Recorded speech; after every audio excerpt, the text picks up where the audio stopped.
ನಮಸ್ಕಾರ ಸ್ನೇಹಿತರೆ. ಸರ್ಕಾರಿ ಉದ್ಯೋಗ ಕಾಯುತ್ತಿರುವವರಿಗೆ ಇಲ್ಲಿದೆ ಒಂದು ಸಿಹಿ ಸುದ್ದಿ. ರೈಲ್ವೆ ಇಲಾಖೆಯಲ್ಲಿ ಬರೋಬ್ಬರಿ 22,195 ಅಂದರೆ 22,000ಕ್ಕೂ ಹೆಚ್ಚು ಹುದ್ದೆಗಳಿಗೆ ಬೃಹತ್ ನೇಮಕಾತಿ ಪ್ರಕಟವಾಗಿದೆ. ಇದರ ಸಂಪೂರ್ಣ ಮಾಹಿತಿ ಇಲ್ಲಿದೆ. ವಿಡಿಯೋನ ಕೊನೆಯವರೆಗೂ ನೋಡಿ. ಮೊದಲಿಗ ವಿದ್ಯಾರ್ಹತೆ ಕ್ವಾಲಿಫಿಕೇಷನ್ ನೋಡೋಲಾದ್ರೆ ನೀವು ಕೇವಲ SSLC ಅಂದ್ರೆ 10ನೇ ತರಗತಿ ಅಥವಾ ITI ಪಾಸಾಗಿದ್ರೆ ಸಾಕು.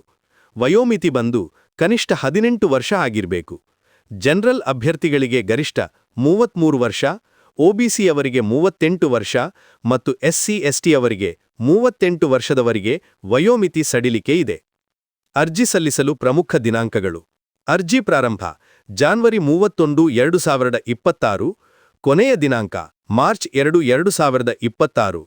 ಇನ್ನು ಅರ್ಜಿ ಶುಲ್ಕ ಅಪ್ಲಿಕೇಶನ್ ಫೀ ಜನರಲ್ ಮತ್ತು EWS ಅಭ್ಯರ್ಥಿಗಳಿಗೆ 500 ರೂಪಾಯಿ, ಮಹಿಳೆಯರು, SC/ST ಮತ್ತು ಇತರರಿಗೆ ಕೇವಲ 250 ರೂಪಾಯಿ.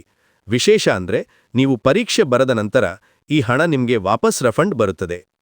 ಆಯ್ಕೆ ಪ್ರಕ್ರಿಯೆ ಹೀಗಿರುತ್ತೆ. ಮೊದಲು ಕಂಪ್ಯೂಟರ್ ಆಧಾರಿತ ಪರೀಕ್ಷೆ CBT, ನಂತರ ದೈಹಿಕ ಪರೀಕ್ಷೆ ಫಿಸಿಕಲ್ ಟೆಸ್ಟ್ ಮತ್ತು ಡಾಕ್ಯುಮೆಂಟ್ ಪರಿಶೀಲನೆ ಇರುತ್ತೆ. ಫಿಸಿಕಲ್ ಟೆಸ್ಟ್ನಲ್ಲಿ ಗಂಡು ಮಕ್ಕಳಿಗೆ 35 ಕಿಲೋಗ್ರಾಂ ಮತ್ತು ಹೆಣ್ಣು ಮಕ್ಕಳಿಗೆ 20 ಕಿಲೋಗ್ರಾಂ ತೂಕ ಹೊರುವ ಪರೀಕ್ಷೆ ಇರುತ್ತದೆ.